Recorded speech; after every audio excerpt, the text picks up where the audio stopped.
Good morning dear friends. आज मैं आप लोगों के लिए एक बहुत ही महत्वपूर्ण वीडियो लेकर आया हूँ। आज पढ़ाने वाला हूँ मैं आज भारत के प्रमुख बंदरगाह और तट, समुद्र तट। तो वीडियो को पूरा देखना है आपको, वीडियो को स्किप नहीं करना है। और चैनल पर नए हो तो चैनल को सब्सक्राइब जरूर करें और वीडियो को ज्यादा से ज्यादा शेयर करें। अब देखिए, सबसे पहले हम बात करते हैं तट। तो ये वाली भारत की तट सीमा है, ये पूरा भारत का तट है। यहाँ तक भारत की पूरी तटीय सीमा है। अगर हम तटीय सीमा की बात करें भारत की, तो तटीय सीमा हमारी है लगभग 7,500 किलोमीटर लंबी। कितनी है तटीय सीमा हमारी? 7,516 किलोमीटर के आसपास है। ठीक है, अब देखिए इसमें 7,500 में ये आइलैंड की भी तटीय सीमा आ चुकी है। ठीक है, ये वाली जो तटीय सीमा ये भी काउंट हो चुकी है। ठीक है, मतलब जो द्वीप समूह है उसको भी काउंट कर लिया हमने। अगर यहाँ पे बात की जाए कि मुख्य भूमि से हमारी तट सीमा की लंबाई कितनी है, तो 6,100 किलोमीटर है, 6100 किलोमीटर है मुख्य भूमि। मतलब ये यहां से लगाकर ये यहां तक, ठीक है, गुजरात से लगाकर पश्चिम बंगाल तक की जो तटीय सीमा रेखा है इसे हम मुख्य भूमि कहते हैं। ठीक है, बाकी कुल में आइलैंड भी आ जाएंगे आपके। ठीक, अब देखिए हमने तटों को दो भागों में बांटा है भारत। कितने भागों में बांटा है तटों को? दो भागों में। ये यहां से मैंने लाइन खींची तो ये वाला तट कहलाता है पूर्वी तट। क्या कहलाएगा? ये वाला पूर्वी तट, और ये वाला कहलाएगा पश्चिमी तट। ठीक है, देखिए ये वाला पूरा पूर्वी तट या पूर्वी घाट भी बोलते हैं इसको। इस वाले भाग को कहते हैं पश्चिमी तट या पश्चिमी घाट। अब देखिए पूर्वी तट को हमने 3 भागों में बांटा है और पश्चिमी तट को भी कितने भागों में बांटा है? 3 भागों में। पहले पूरा तट सीमा हो गई भारत की। अब तट सीमा को हमने 2 भागों में बांटा, पूर्वी तट और पश्चिमी तट। अब देखिए पूर्वी तट को 3 भाग में डिवाइडेशन करते हैं और पश्चिमी तट को भी 3 भागों में। अब देखिए कौन कौन से 3 भाग हैं। तो सबसे पहले हम बात करते हैं गुजरात से गोवा तक का तट। ये गुजरात है आपका और ये गोवा है। गुजरात से गोवा तक ये वाला जो तट है, ये दिख रहा है आपको। गुजरात से गोवा तक के तट को कहते हैं हम कोंकण तट। क्या कहते हैं? कोंकण तट है। ठीक है, गुजरात से गोवा तक का तट क्या है भैया? कोंकण तट। अब देखिए गोवा से आगे बढ़ते हैं हम, गोवा से कर्नाटक के मंगलोर। ठीक है, ये कर्नाटक का मंगलोर वाला एरिया है इतना। ठीक है, ये वाली सीमा रेखा कौन सी है? ठीक है, गोवा से कर्नाटक के मंगलोर। कौन सा शहर है यहाँ पे कर्नाटक का? मंगलोर। ठीक है, मंगलोर। इस तट को बोलते हैं केनरा तट। क्या कहेंगे इसे? केनरा तट। फिर इसके बाद मंगलोर से कन्याकुमारी, ये वाला भाग। कन्याकुमारी कहां आती है? तो तमिलनाडु में आती है। नोट भी करते जाएं इसको। ठीक है, कन्याकुमारी तक के तट को, इस वाले तट को क्या कहा जाता है? इस वाले तट को कहते हैं मालाबार तट। कौन सा तट है ये? मालाबार। देखिए सबसे पहले अगर हम बात करें गुजरात से गोवा, कौन सा? कोंकण तट। गोवा से कर्नाटक के मंगलोर, केनरा। मंगलोर से कन्याकुमारी, मालाबार। ये पश्चिमी तट हो गया। अब जस्ट आगे बात करते हैं पूर्वी तट। अब पूर्वी तट में कन्याकुमारी से लगाकर कृष्णा नदी का डेल्टा। कौन सा डेल्टा? कृष्णा नदी का। कृष्णा नदी का डेल्टा होता है, वहां तक के भाग को हम बोलते हैं कोरोमंडल। क्या कहेंगे इसे? ये वाला जो भाग है इसे कहा जाता है कोरोमंडल तट। कौन सा तट है? कोरोमंडल। देखिए कन्याकुमारी से कृष्णा तक का डेल्टा कोरोमंडल। कृष्णा से गोदावरी डेल्टा, ये कौन सी नदी है? गोदावरी। तो इनके बीच का जो ये तट है इसका नाम क्या है? इसका नाम है गोलकुंडा। क्या कहते हैं इसे? गोलकुंडा तट। अब देखिए गोदावरी से उत्तरी भाग, ये वाला उत्तरी भाग है यहां तक का। गोदावरी से उत्तरी भाग तक के तट को कहते हैं हम उत्तरी सरकार। क्या कहेंगे इसे? उत्तरी सरकार। देखिए कन्याकुमारी से कृष्णा डेल्टा कोरोमंडल, कृष्णा से गोदावरी गोलकुंडा, गोदावरी से उत्तरी भाग उत्तरी सरकार। तटों को हमने 3 भागों में बांटा, पूर्वी तट को भी 3 भागों में डिवाइडेशन कर दिया और पश्चिमी तट को भी। गुजरात से गोवा तक का तट कहलाता है कोंकण तट। गोवा से कर्नाटक के मंगलोर तक का कहलाता है केनरा तट। मंगलोर से कन्याकुमारी तक का तट कहलाता है मालाबार। ये पश्चिमी तट को 3 भागों में बांटा। अब पूर्वी तट को भी 3 भागों में बांटा। कन्याकुमारी से कृष्णा डेल्टा, कोरोमंडल तट, कृष्णा से गोदावरी, गोलकुंडा तट, गोदावरी से उत्तरी भाग, उत्तरी सरकार। अब देखिए ये हो गए तट। अब आगे बात करते हैं, स्क्रीनशॉट ले लें इसका। अब देखिए तटीय राज्यों की बात करें, तटीय राज्य कितने हैं हमारे पास, तो तटीय राज्य टोटल 9 है भारत के पास। कितने हैं तटीय राज्य? 9। ये वाला गुजरात है, ये पश्चिमी तट पर आता है, क्या नाम है इसका? गुजरात। ये महाराष्ट्र, ये कर्नाटका, कौन सा है ये छोटा सा दिख रहा है गोवा, ये केरल। ये पश्चिमी तट पर आते हैं राज्य आपके। पश्चिमी तट पर कितने राज्य हैं? 5 राज्य। पूर्वी तट की बात करें तो पूर्वी तट पर 4 राज्य आते हैं। ये कौन सा है? तमिलनाडु, तमिलनाडु। और ये है आपका आंध्र प्रदेश, ये ओडिशा, कौन सा राज्य है? ओडिशा। और ये वाला जो दिखाई दे रहा है ये आपका पश्चिम बंगाल।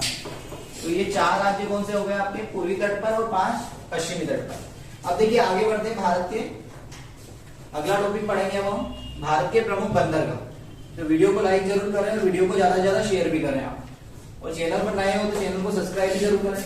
अब देखिए सबसे पहले हम बात करते हैं पश्चिमी तट के प्रमुख बंदरगाह। बंदरगाह में 2 टाइप के क्वेश्चन पूछा जाता है। एक तो कभी कभी सीधा सा क्वेश्चन पूछ लेता है कि पारादीप बंदरगाह कहां पर है, इस टाइप का किसी भी बंदरगाह का नाम दे दिया और पूछ दिया उसकी कहां पर है। फिर सेकंड क्वेश्चन पूछता है जैसे यहाँ पर किस राज्य में या किस तट पर है, पूर्वी तट पर है या पश्चिमी तट पर है, या क्यों प्रसिद्ध है। तो देखिए सबसे पहले हम बात करते हैं कांडला बंदरगाह। ये जो बंदरगाह दिखाई दे रहा है ये कांडला है। कौन सा बंदरगाह है? कांडला। और ये कहां पर आता है? गुजरात में। कांडला बंदरगाह किस राज्य में है? गुजरात राज्य। अब देखिए कांडला बंदरगाह की विशेषता क्या है, तो कांडला बंदरगाह एक ज्वारी बंदरगाह। क्या है? कांडला बंदरगाह की विशेषता क्या है? ज्वारी बंदरगाह। अब देखिए ज्वारी बंदरगाह क्या होता है, जब समुद्र में लहरें उठती है और आगे की ओर बढ़ती है तो पानी समुद्र तट पर जो बंदरगाह है वहां पर क्या होगा? बढ़ जाएगा, तो जहाज आसानी से वहां तक आ सकता है। ठीक है, तो जब ज्वार भाटे आते हैं तभी, मतलब जब ज्वार आएगा तो पानी स्थल की ओर बढ़ता है और भाटा आता है तो समुद्र की ओर, पीछे की ओर पानी लौटता है। ठीक है, तो ये कांडला बंदरगाह कैसा बंदरगाह है आपका? है ज्वारी बंदरगाह। ठीक है, और ये कहां पर है? गुजरात में। अब देखिए कांडला बंदरगाह की एक और विशेषता है, जो कांडला बंदरगाह है ना ये कराची बंदरगाह का पूरक है। किस बंदरगाह का पूरक है? कराची। कराची बंदरगाह कहां पर आता है? आगे बात करें तो पाकिस्तान में आता है। 1947 में कराची पाकिस्तान में चले गया। अब देखिए कराची बंदरगाह से भारत का पश्चिमी क्षेत्र का पूरा व्यापार होता था। अब जब पाकिस्तान में चले गया तो भारत को व्यापार नहीं करने देगा, तो इसकी पूर्ति करने के लिए हमने बंदरगाह बनाया। कौन सा? कांडला। कांडला बंदरगाह कहां पर है? गुजरात में। और ये कैसा बंदरगाह है? ज्वारी बंदरगाह है। और किस बंदरगाह का? पूरक बंदरगाह है, तो कराची का। ये क्वेश्चन कई बार पूछे गए हैं इसमें। इसके बाद देखिए अगला बंदरगाह आता है हमारे यहीं पर सूरत बंदरगाह। कौन सा बंदरगाह है? सूरत। सूरत भी कहां पर है? गुजरात में। सूरत बंदरगाह मुगल काल का प्रमुख बंदरगाह था। मुगल डायनेस्टी में ये बहुत ही महत्वपूर्ण बंदरगाह रहा है सूरत। सूरत बंदरगाह कहां पर आता है? गुजरात में। मुगल वंश में भारत का सबसे महत्वपूर्ण बंदरगाह रहा है सूरत। इसके बाद देखिए यहीं पर एक बंदरगाह और है जिसका नाम है आपका दहेज। कौन सा बंदरगाह है? गुजरात में ही दहेज। दहेज बंदरगाह है, इसे रासायनिक बंदरगाह कहते हैं। क्या कहते हैं इसे? रासायनिक बंदरगाह, क्योंकि रसायन के लिए बनाया गया है, रसायन का ट्रांसपोर्ट होता है यहाँ पर। ठीक है, तो दहेज बंदरगाह को क्या कहा जाता है? रासायनिक बंदरगाह। ये बहुत ही महत्वपूर्ण है, कई बार पूछा गया है।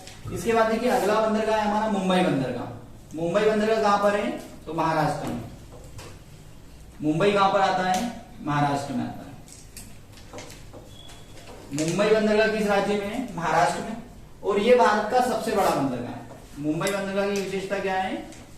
ये भारत का सबसे बड़ा बंदरगाह। कौन सा है सबसे बड़ा हमारे देश का?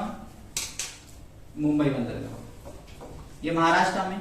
अब देखिए मुंबई बंदरगाह पर बहुत ज्यादा दबाव पड़ने लग गया, समय के साथ जहाज वगैरह आने लगे, तो फिर हमने ये नया बंदरगाह बनाया, जवाहरलाल नेहरू बंदरगाह। इसे नावासोवा भी कहते हैं। इसका पुराना नाम क्या है? नावासोवा। नावासोवा बंदरगाह कहां पर है? तो नावासोवा बंदरगाह मुंबई महाराष्ट्र में आता है। मुंबई का नया बंदरगाह है। इसे मुंबई बंदरगाह का पूरक बंदरगाह भी कहते हैं। क्या कहते हैं इसे? मुंबई बंदरगाह का पूरक बंदरगाह, और इसका नया नाम क्या है, पंडित जवाहरलाल नेहरू बंदरगाह, ठीक है। और मुंबई बंदरगाह महाराष्ट्र में आता है, भारत का सबसे बड़ा बंदरगाह मुंबई। फिर इसके बाद देखिए मार्मा गोवा, गोवा में मिलेगा। मार्मा गोवा, गोवा में नाम ही जुड़ा हुआ है गोवा, तो मार्मा गोवा कहां पर है, गोवा में। इसके बाद देखिए मंगलोर, मंगलोर बंदरगाह कर्नाटक राज्य में आता है। कहां पर आता है मंगलोर, मंगलोर बंदरगाह कर्नाटक राज्य का एक महत्वपूर्ण बंदरगाह है। इसके बाद देखिए आगे बढ़ते हैं, अगला बंदरगाह है हमारा कोची, कोचीन केरल में। कहां पर है, कोचीन, सॉरी कोचीन बंदरगाह, ये राज्य हमारा केरल, केरल में स्थित है। कोचीन बंदरगाह कहां पर है, केरल में। अब देखिए यहीं पर एक और बंदरगाह है हमारा प्रमुख, कालीकट बंदरगाह। कौन सा बंदरगाह है यहाँ पर, कालीकट। इसका नया नाम हो गया है कोझीकोड। कालीकट बंदरगाह का नया नाम क्या है, कोझीकोड। कालीकट बंदरगाह का नया नाम क्या कर दिया गया है, कोझीकोड, ठीक है। और इसी बंदरगाह पर कौन आया था, पुर्तगाली नाविक वास्को डिगामा। कौन आया था, पुर्तगाली नाविक वास्को डिगामा कहां आया था, तो कालीकट बंदरगाह केरल में आया था। और उस समय यहाँ का राजा कौन था, जमोरिन। कौन था राजा यहाँ पर, जमोरिन। जमोरिन ने उसका स्वागत किया था। पुर्तगाली नाविक वास्को डिगामा कालीकट बंदरगाह पर आया। वर्तमान में कालीकट बंदरगाह का नाम क्या कर दिया गया है, कोझीकोड। और वास्को डिगामा का स्वागत किसने किया था, जमोरिन ने किया था। अब देखिए इसे गुजरात का एक व्यापारी लेकर आया था।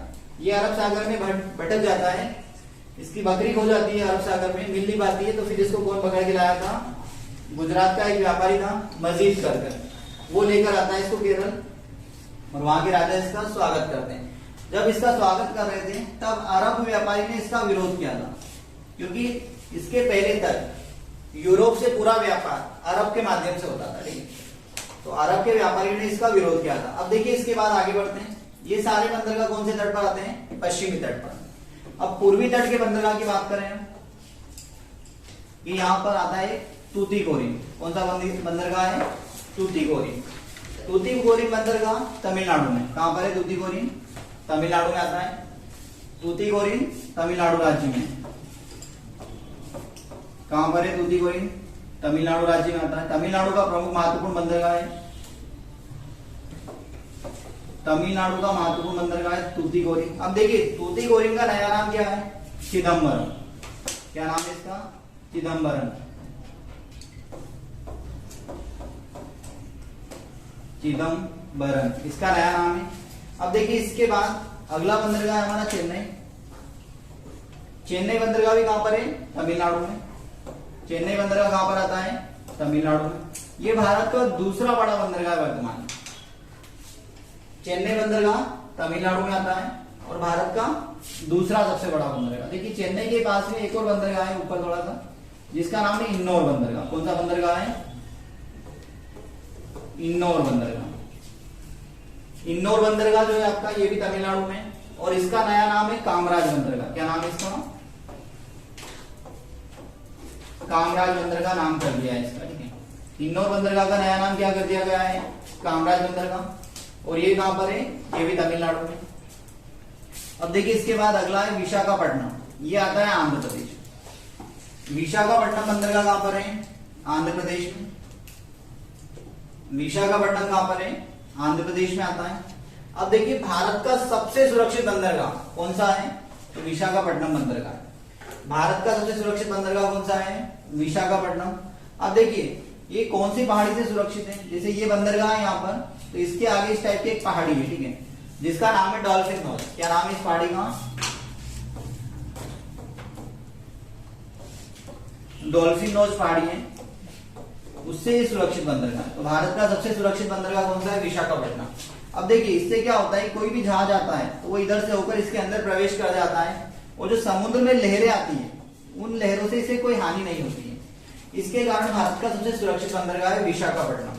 और विशाखापट्टनम बंदरगाह कहां पर आता है आपका, तो आंध्र प्रदेश। इसके बाद आता है पारादीप। पारादीप बंदरगाह ओडिशा में। कहां पर है पारादीप, ओडिशा राज्य में। इसके बाद देखिए अगला बंदरगाह है हमारा हल्दिया। हल्दिया बंदरगाह कहां पर है, तो हल्दिया बंदरगाह आता है आपका पश्चिम बंगाल। कहां पर आता है? हल्दिया पश्चिम बंगाल में आता है।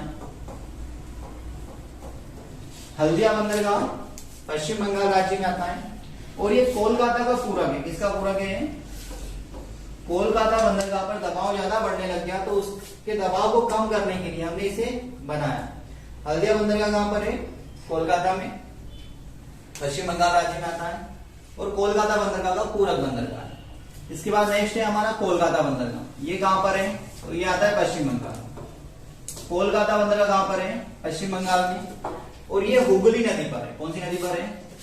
हुगली। हुगली नदी है वहां पर। कोलकाता हुगली नदी के किनारे बसा हुआ है, जो गंगा से निकलती है। गंगा की एक ब्रांच है, ठीक है। तो कोलकाता पश्चिम बंगाल में, और ये हुगली नदी के तट पर है।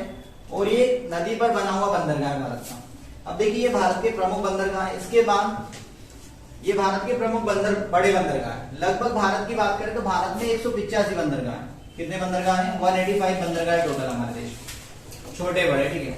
अब देखिए, यहाँ पर जो छोटे बंदरगाह होते हैं उनका मैनेजमेंट राज्य सरकारें करती है, और बड़े बंदरगाहों का मैनेजमेंट केंद्र सरकार करती है।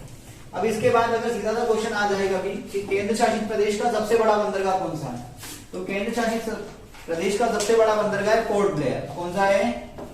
नोट करते जाए यहाँ।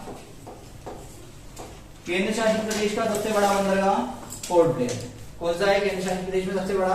Port Blair. अब देखिए, कुछ महत्वपूर्ण तथ्य वो भी ध्यान में रखें, ताकि इससे भी क्वेश्चन बन जाता है कई बार। अब देखिए, एक क्वेश्चन ये आता है कि सल्तनत काल का सबसे महत्वपूर्ण बंदरगाह कौन सा था? तो सल्तनत काल का सबसे महत्वपूर्ण बंदरगाह था देवल। कौन सा था? देवल। देवल कराची के पास में आता है। ये सल्तनत काल में एक महत्वपूर्ण बंदरगाह रहा है, ठीक है। और ये कहां पर है? तो कराची पाकिस्तान में आता है वर्तमान। इसके बाद सिंधु घाटी सभ्यता का एक महत्वपूर्ण बंदरगाह हमारे यहाँ पर है गुजरात में, जिसका नाम है